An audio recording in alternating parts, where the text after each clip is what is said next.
तो ये एयरपोर्ट का जो नीचे वाला फ्लोर है, ये वो वाला आप लोग देख रहे हैं यहाँ पे। और यहाँ पे बारिश हो चुकी है, थोड़ी देर पहले बारिश हुई है।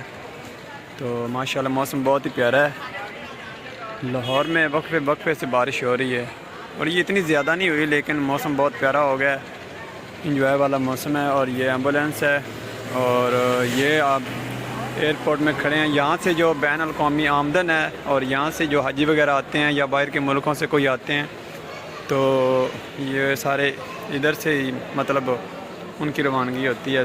जब हम वो निकलते हैं आमदन इनकी होती है। तो ये सारा जो स्टे एरिया बैठे हैं आप लोग देख रहे हैं,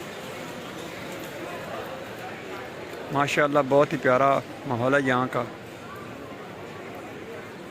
एक नहीं हो तेरे बिन, छती छती मिल ढोलना, मैं तो ठीक मैं तेरे बिन।